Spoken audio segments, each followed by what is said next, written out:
Captain's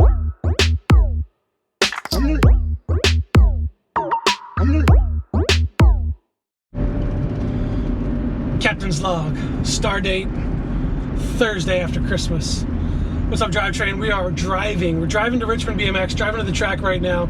I had this idea that I've wanted to do for some time now, and I'm gonna just kind of bring you along for the adventure, for the fun, maybe even a little bit of learning. Not science today, but maybe some learning. We're gonna do a 30 and up clinic.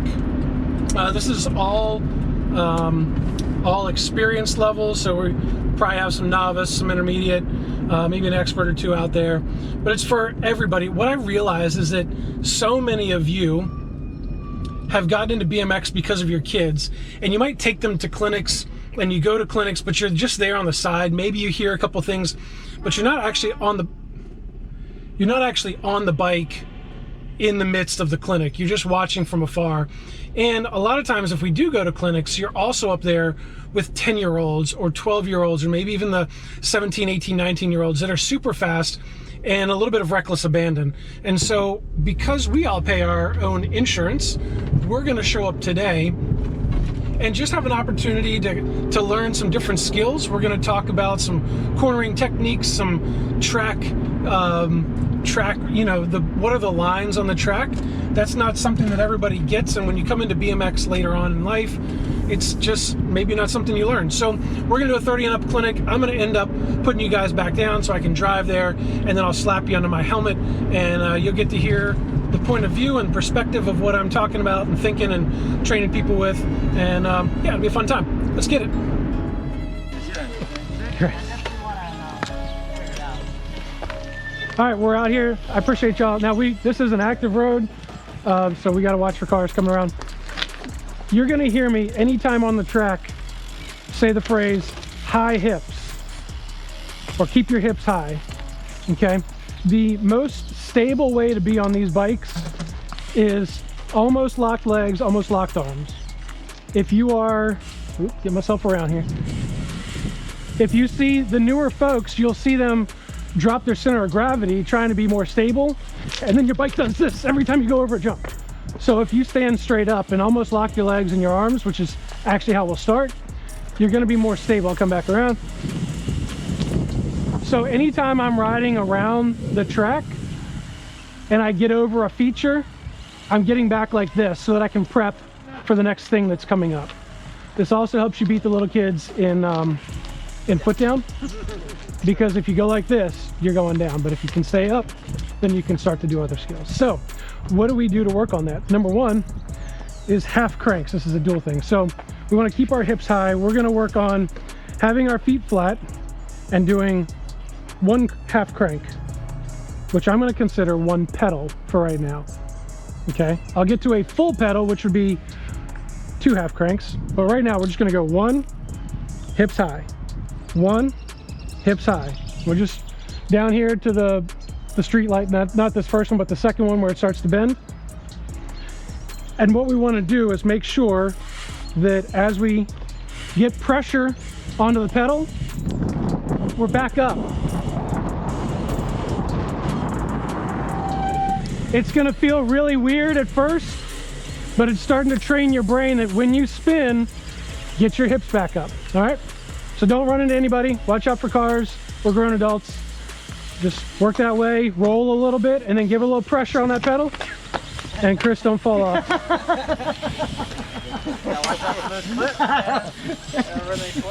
We'll let you go in the back. Yeah. Stupid.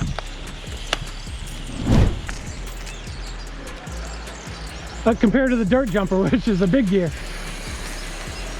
One half crank. 1 half crank. Just a half crank. Yeah, that was fun. But John, alternate right foot or left foot. Left foot's hard. God. Go right foot and then go left foot. It's gonna mess with your brain. Yeah, because I always lead with my right. No, just go right and then coast. Go flat. Now go left. No, put pressure on your left foot too. Yeah, that's the odd part. Good. All right, we'll stop. Now go, there you go, John, that's right. You definitely show one side's different. Yeah. All right, so corral ourselves back around. So John, what I'm getting at is we're always flat, and you're obviously right foot dominant like I am. And we want to go half crank, and we want to get our feet back flat, and then coast, and then go power on the left foot. Okay, half cranked on both sides. And you're just going half crank, and you want to coast, and then half crank, coast, half crank. Because that left foot for me is really oddballish, and I want to get comfortable riding with my foot like that in case I get like that in a race. My brain doesn't freak out and go, I can't do anything until I get my right foot back. But we will now do the same thing, but now it's 2 half cranks or 1 full rotation, okay? But we want to alternate, so go right, and then just spin your pedals, slow down a little bit, left, slow down a little bit, spin your pedals, right. Make sense? First day, man.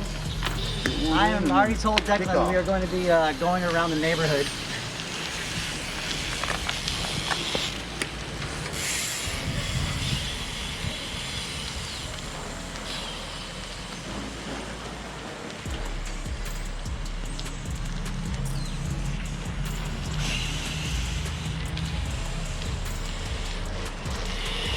Good, I like it, Joe.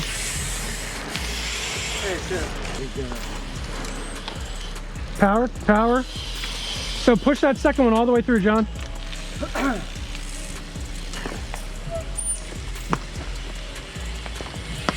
Go 1, 2, 1, 2, and then but push all the way through. Okay. Right, left, and then come back to right. Last time we're gonna do it, but we're gonna do three half cranks. This is the most, and the reason I do 3 half cranks,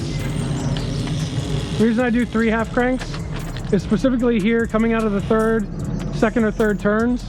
Sometimes you start pedaling late and you only get a full like rotation and a half in, and then your brain's like, crap, the rhythm section, and my wrong foot is forward. So how do you start to train your brain to get comfortable, relax, and go through the rhythm section and hopefully get it right, but not freak out in that? So it'll be full power. I'll just do it as an example. So we're here, we go 1, 2, and then up.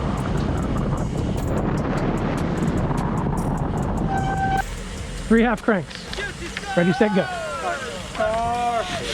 Game off. Game off. Car back.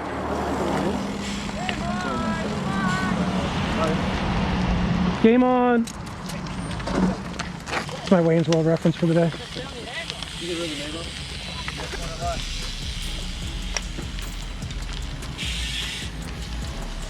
That's right, Joe.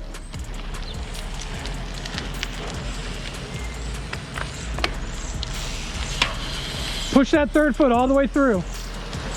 That's right.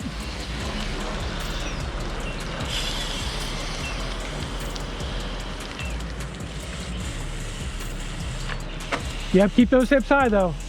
That's right. Getting those hips up. As soon as you said it, I felt that my hips were not up. You went two more inches. Yeah, I had a lot more hips to push up. Yeah. In addition to having my hips high, think ballerina. It's more of a gait thing, but your front foot, if you can point it a little bit, not aggressively down, but don't be like this with your heels down. So getting it effectively flat. The reason for that, as soon as you shift your body weight forward, as your hips come forward, now I can apply pressure. And if my heel is down, it's either going to push the bike out from behind, like it'll push the bike in front of me, or I've got to wait until my ankle twists before I can apply pressure. That's the most science you're getting today. 90-degree pressure angle, but that's why we want to keep our hips high and then come forward. Well, that's a valid point. Yeah, so if you can get comfortable having the wrong foot forward before you get to a feature, that could help. I do try to gauge, I don't switch gears, but I ran a 45-16 last year, ran 44-16 all this year. That made my pedals between here and there different. So keep that in mind. I don't recommend switching gears all the time. Some people do it, they do it successfully, I don't. But whatever you're riding, I bring my sprint block out and stick it up here and work on, with my brake on, pedaling to see where does it come out at that first jump where I need to then lock in and prepare for the jump. One of the things I'll say, this first jump still messes me up to this day. So I worked on how fast can I go after that jump. So even if you roll down here, roll, and then get crest to the landing, and then boom, back on the pedals. Spin as much as you can before that tabletop. That's a good thing. All right, the track is amazing for the amount of rain that we got yesterday, except for our little water feature right over there. So when we do start, just know you're gonna be going through water if you're on the inside line. All right, there's two main lines coming into a turn. There's high-low and low-high, okay? Low-high meaning I'm coming in here on the inside of the turn, and I'm going low into the turn. And because of that, I'm gonna have to go high because of my inertia. Science. All right, so I'm gonna keep going fast, and I'm gonna have to go high. So if you envision this going low-high, the other person on the outside can go high and cut in low. The goal is on the outside of the turn, coming out of the turn, to be on the farthest part of the track that way. The reason being is you now control the inside of the turn for the next turn, or the inside line at the next turn. When you watch the pros, you will see that they don't do this, and that's because they're going so fast that if they go that low into the turn, they will slide out. Okay? So you'll see them when you watch the Pro-Am races or whatever, they'll start to cut back at least to the middle on the second and third turns so they can carve through the turn. For us right now, just learn the low-high and then learn how to apply it. So let's start on the tabletop. We'll pair up. I don't care who pairs with who. We're not catching elbows. We're just going to learn to go through a turn together. Whoever's on the outside is going to go high-low, and the other person's going to go low-high. All right? Cool. There we go. He's on the inside. High-low. Yep, good. So don't go too fast, Joe.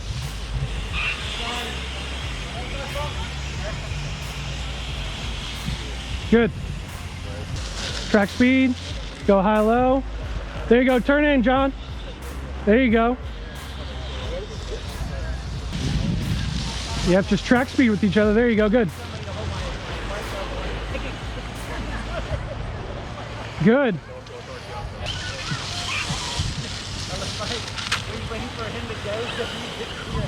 Cut down. There you go. Good job. Yeah. Not too fast today. Just nice and easy.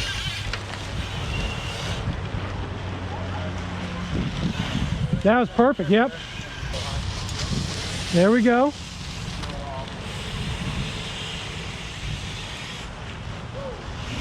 So what you'll find out is if you're on the outside, you're really dependent on that front person.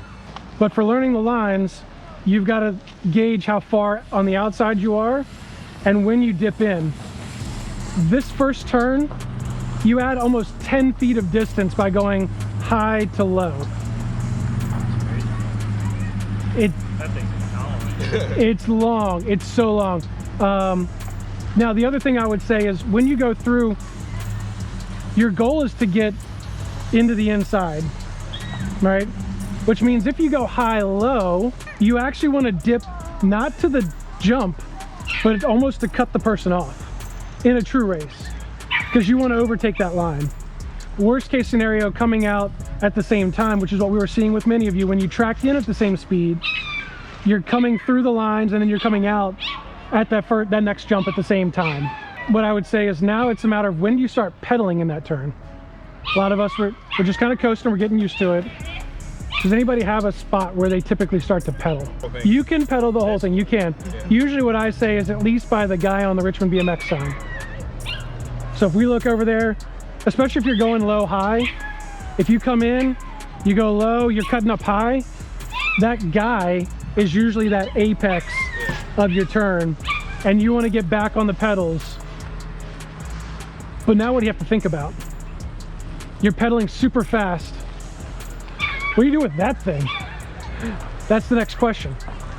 Because you can only go as fast as you can handle the next jump, right? So now we got to figure out. You can go faster. Yeah, true. I'm living proof of that. This is true. So yeah, we don't want to outride our skill level. So you've got the roll, that next feature, the manual, the next feature, or the jump, the next feature. 3 levels of commitment, 3 levels of skill.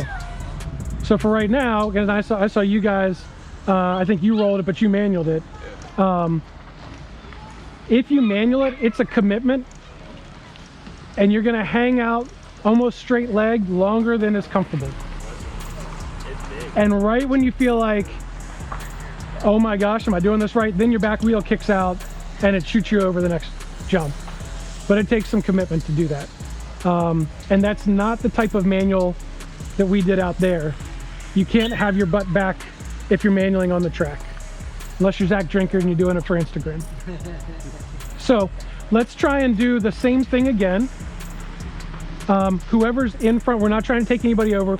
Whoever's in front, let them pedal at the jump and carry whatever speed they want to in the jump. Just hold your line so that we're going into the second jump like this, not like this. Coast, pedal, pedal. Yeah, there you go, good.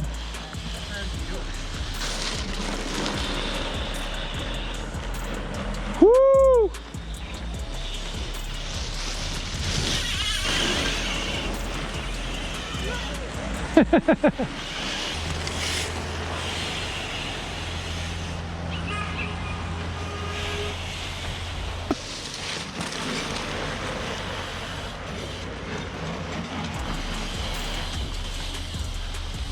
Good.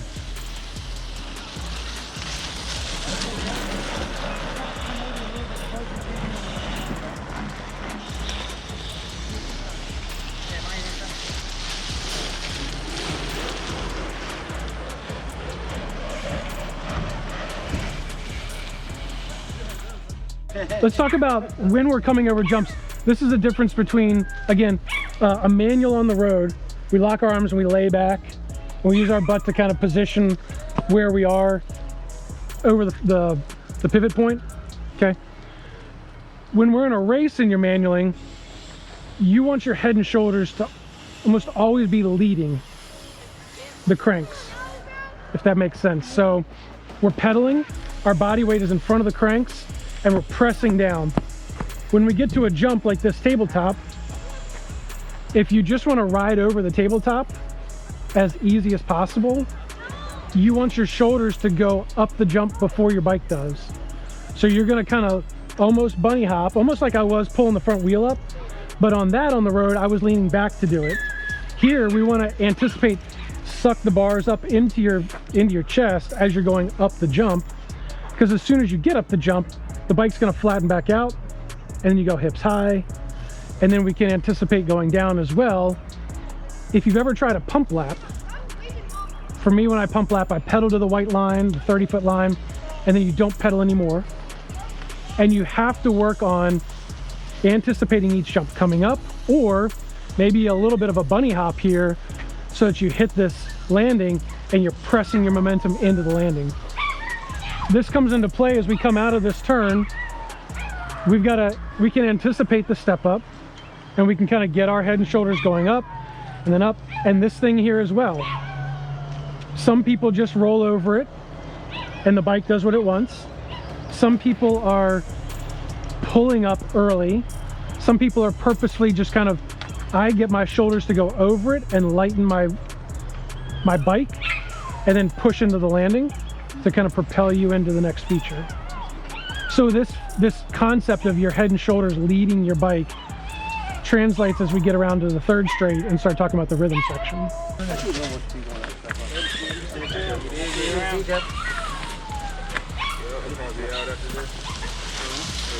That's right, John. Oh, yeah. A couple phone calls. organized. You guys just know. Oh! What you doing, John? Got pushing that leg, damn. He committed. He committed. He's committed. Ooh, 3 to 11. That's right, Rusty. I'll just do my. You're right. Look at snaking my cone at the last minute. I want the whole turn. Get those hips high. High hips, son. Just trying to get in. Somebody's Dodge pickup. Yeah, I was gonna say, he's probably trying to get in. Oh, yeah, wait. Oh, they're cooking. Woo, Marshall. Dang, I was looking behind you, sorry. Ready? Yeah, John? Woo! It's slow today.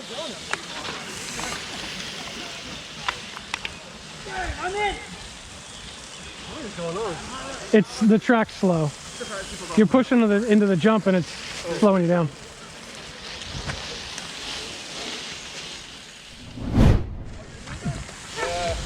Yeah, I'm gonna.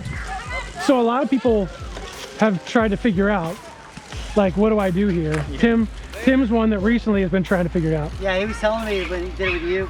See, man. Here, let's try and hang on. Let's try and sit on this side so they can pull out here. When he was working out with you, he said he didn't realize how hard he had to pull up to be able to clear that thing. Yeah, to jump. Yeah, you really Just- have to commit. To get up Just to jump and land on top here, you have to commit. It's a pull. And if you manual, you have to manual really fast. It's like, you know, it's kind of, it's an oddball thing. It's And a you neat. don't have the, like, the backside's flat, you know, Yeah. this, so you don't get the pump that you want. You want, after that's the right. manual. Yeah. Yeah, when you manual, you got to get back on the pedals for a spin, like a full spin, and then dive in. All right, we're talking about rhythm section. If we're going to work on pumping. If you want to work on manualing, do that after you've taken at least 2 rounds pumping. Because manualing, you have to commit in the turn. And the way I learned it was manual the first 2, and then eventually manual the last 2, and then figure out 3 and 4 to manual in the middle. But you should be able to pump and come out faster than you go in. It's head and shoulders, and you have to anticipate each lip and use the back side of each lip. For me, I do like a little nose wheelie on each one when I'm going slow, and I'll show you what it looks like. To make sure that I'm not hitting the face of every jump. Like, I have to roll up it. I don't want my weight going into the lip. Does that make sense? That every lip on a track just slows you down. Tell your body to command the bike.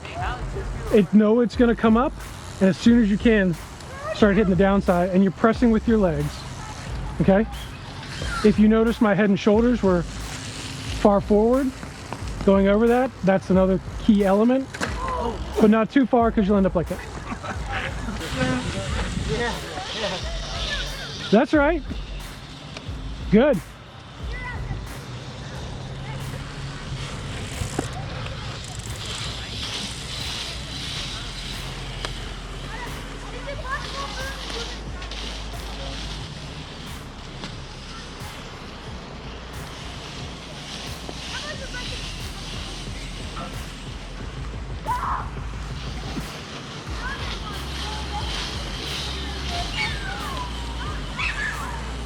Woo.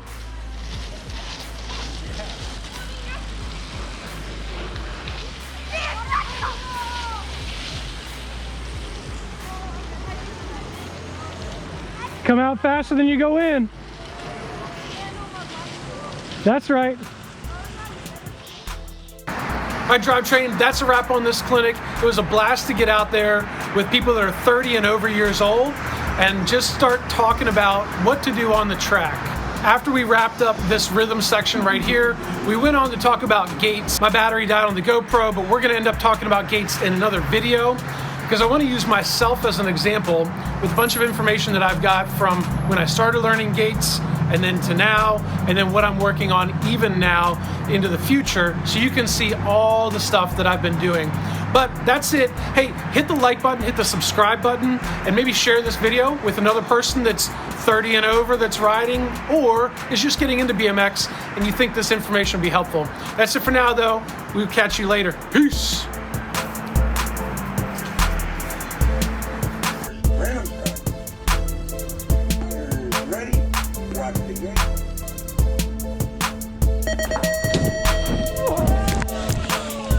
There we go. Nice. Safe. Please tell me you're rolling, Phil. Man, I wish I had video of that.